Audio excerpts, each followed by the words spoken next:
Hello, welcome to Heating Geeks. So this is wiring an S-plan.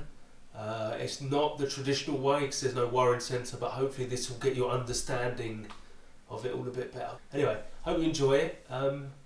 Yeah, watch it.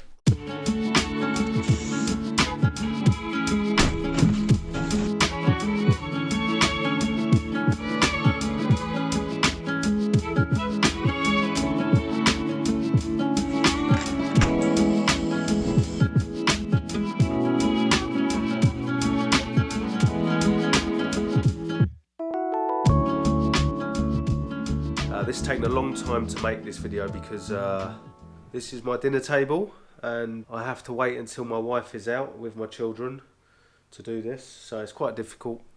I've already done it once and I wasn't happy. The whole point of this is that it's to help people who don't understand wiring to learn how to wire heating systems, and it wasn't clear enough. It became a bit confusing. So what I was trying to get across in that video is that you can wire an entire S-plan heating system, so S-plan 2 ports, using just a 5-core cable. I'm going to chuck that on there. A bit of a mess, but 3 wires went into the spur, then it went up into the programmer, then it went into the room stat and the cylinder stat, then it went to control the valves, then it ended up going to the boiler. So basically, to wire an S-plan heating system, you literally need a length of 5-core. But that became confusing, so we're not doing that anymore. So I redone it like this. Now what this is trying to get across is that in a heating system, you have 2 types of wires. You have the 240 volt permanent live stuff, which, you know, like the programmer needs to remember your time settings and stuff, and then you have the switching wires, which are the control wires. So I quite simply try and split this up in this video so that becomes really clear, because once you understand that, it becomes a lot easier to understand the wiring center. So I'm going to show it really basic, as if it didn't have pump overrun first, then I'll alter it to show how easy it is to alter for pump overrun, and then I'm going to put in some old school stuff, not very common nowadays. So here's part 1 of the daisy chain, the spur. Now, this is just on a 3-pin plug here. This will just be what's in the wall in someone's house, all right? This is the power for your heating system coming out, this yellow wire. Any yellow wire within this wiring board is 240 volts. Okay, just so you know, this is all that's going on inside these junction boxes. I'm simply joining the live to the neutrals to the earth. So it's not switching wire. This is just to power devices. So this, for instance, here is going to be used to power the programmer. The programmer needs a neutral because it has to display a time and it has to run a processor inside it or a basic timer to control the programs. So the programmer needs a live neutral and earth. Okay, the next thing here is the room stat. Now most old room stats on old heating systems don't need a neutral. On these Draytons they have a relay in them, so they do need a neutral. Now what the neutral does, it makes the thermostat more efficient. Okay, so we have to put a neutral in this. Drayton also do one that doesn't need a neutral, a 2-wire room stat. Okay, so this is a 3-wire room stat. So if you look at the wire in here, let me turn that so it's easier.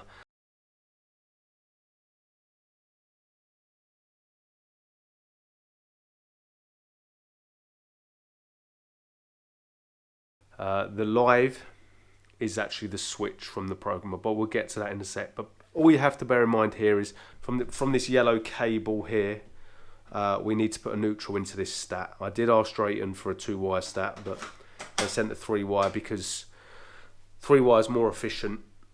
So that's generally what any manufacturer of this stuff is going to push nowadays. So basically this cable here is going to go in here, but only provide a neutral, nothing else. So that's that. Cylinder stat doesn't need a neutral, that's just going to have switch wires. None of the switch wires are on this board at the second. Alright, so I just want to show you the trail of 240 volt. If your room stat had a display, then it will usually need a live and a neutral, okay, to run that display. The earth is there to protect the cables. The earth is there to protect the cables. The earth is there to protect the cables. The earth is there to protect the cables. So although this is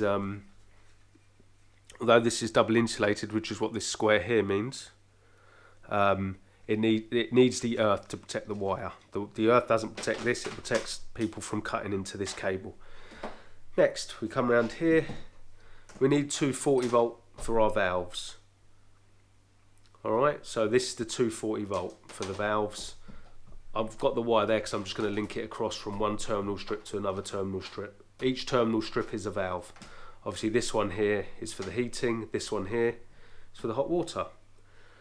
And last but not least, we have the boiler and the pump. So these are the wires. There's a live, neutral and earth for the boiler there. So this, remember, this is an old-fashioned boiler. Doesn't need a pump overrun, so it just needs a switch, live, a neutral and an earth to operate. There's our pump. This is the 240 volt stuff that you just find it in a big mess in a wiring centre, which if people want me to, we stick a wiring centre here and we can wire all of this into that. But this is more about understanding the process of switching. So the key thing is the daisy chain. Starts at your spur, goes to your programmer, to your thermostats, to your valves, to your boiler and pump. So what I'll do now, I'm going to get all the 240 volt stuff wired. Whatever needs 240 volt here is going to be wired. Let's move that. As you can see now, I've got all the live, neutral and earths in the relevant places. Live, neutral and earth to the programmer, neutral to the room stat. Like I say, a lot of room stats don't need a neutral, especially the older ones. But this one does, so we just put the neutral in and the live and earth can just go there.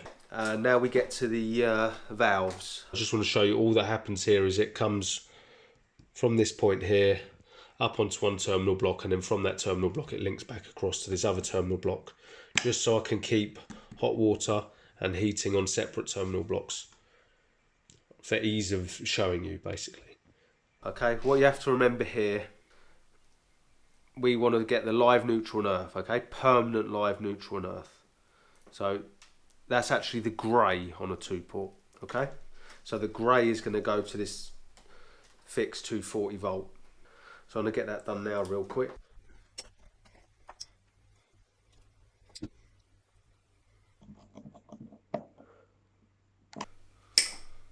Okay, so an overview now. 240 volt into your programmer, neutral into the room stat in this situation. It comes round here. Here's the 240 volt for the valves, okay? So the permanent live is actually grey in valves in 2 ports, okay? So the grey, neutral and earth. Grey, neutral and earth, very simple. You can see I've put the other 2 wires away from that because these are the control wires, okay? These control the heating system. And then on this particular instance here, the pump and the boiler, they need neutral and earth, okay? Which I'll get from this yellow cable here as well. So I'll wire all the neutrals and earths for the pumps, and then it's just the live, which, because we're doing this as an old system, that will be a switch live. I'm going to get the switch wiring done now.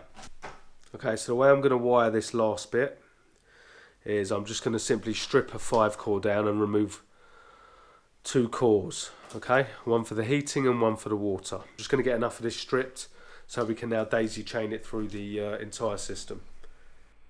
Okay, so as this is for beginners, I figured I better show this. This is what you find on the back of most heating controls or somewhere on them, and it's a little sort of wiring diagram. It's showing you what each terminal of the back plate is. So here we see that the neutral and live are the first 2 terminals on our back plate, which I've already wired, and they do the timer. You can see the little clock symbol above them. It then shows us numbers 1 to 4.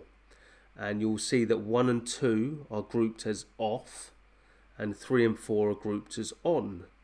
And then above that you can see the pivots, okay, which is the switches effectively, which is the 2 relays built into the unit. What you do need to know is that this diagram shows it at rest when everything's off. So at rest, with everything off, the relays are making contact between the live and 1. and then again with the live and 2, which is the 2 offs, 1 being the hot water off and 2 being the heating off. Now on an S-plan system you don't need the offs at all. You only need the valves to be told, or the thermostats to be told that the program is calling. So you only need ons. You need number 3 and you need number 4. And from this diagram here you can see that number 3 is hot water on and number 4 is heating on. So I've decided that I'm going to do it in singles to make it easier to see what's going on.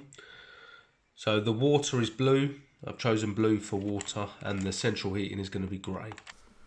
Okay, so now I'm just going to wire the cylinder stack, and as you can see it's just got a common, which is the power in, and 1. That's all you need on a cylinder stack.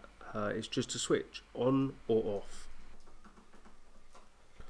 I'll show you what I'm doing here. I'm just simply stripping the cable, okay, without hitting the cores, which just comes with experience. These took me a while to get them to use these properly because they are very sharp.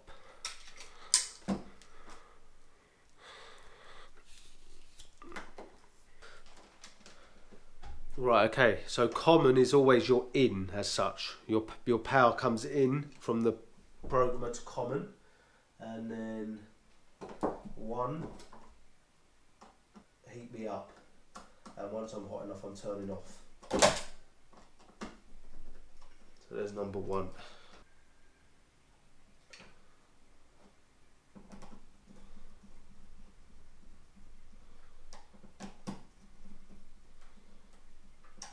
Right, so as you can see here, water into the cylinder stack, which is just a switch on or off, out of the cylinder stack to the valve, which once the valve opens it's just a switch on or off. Okay, so it basically tells the boiler or whatever to do something, and then this is it where it's going to go to the boiler. So let's do that bit next.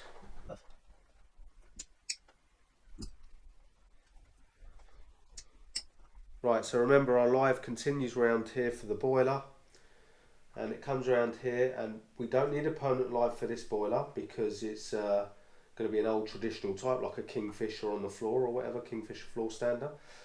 So we've got the neutral and earth, which come from the main live, and the main cable that comes from the spur. Okay, the actual live that's going to run this boiler and the pump is a switch live, which is going to come from the valves over here.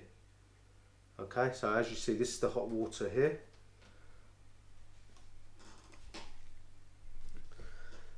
So the hot water simply comes from your programmer through your thermostat, either wants it on or off.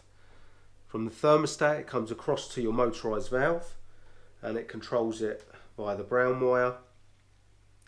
And once that valve opens all the way, it makes a switch inside it and it sends power down the orange wire. So it's the orange wire that we need to join in with the pump and the boiler. From both valves we have to do that. But we're going to do it just for the hot water one for now. Okay, so the hot water. So we have the live and neutral to make this work. We then have hot water on here, which runs down into the cylinder stack. So the cylinder stack will say, yep, I need to be heated. It will open the motorised valve. Okay, so the power comes down here into that brown wire. That then tells the motorised valve to open. The motorised valve opens. Once it's open, okay, inside the motorised valve, what it does, it takes this grey wire here. The valve opens, it hits the micro switch, okay, and what it does inside the valve, inside this white box, it simply touches this grey to this orange, and obviously the grey wire is attached to permanent live. So the moment this valve makes that connection, basically it sends power down the orange, which we're calling the switch. So we have the blue back in there, so the hot water comes in there from the programmer, in through the valve, back out, and over here where it controls the pump and the boiler. This is a traditional system, so this wouldn't have a pump over on. And that little light should come on to signify the boiler has power. So that's the hot water done. One wire carries all the switching, all the control is based on one wire. Alright, let's plug it in and hopefully it doesn't go pop.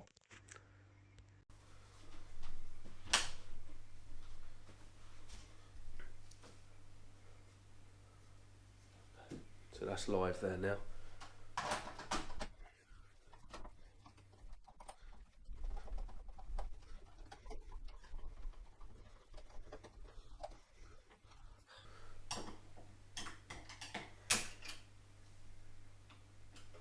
Okay, there's a 3 amp fuse in there. No, okay, water came out of that when I closed it. So I'm not going to risk that right now, I'm going to dry that up. Oh, mate. Yeah, there's water in that switch.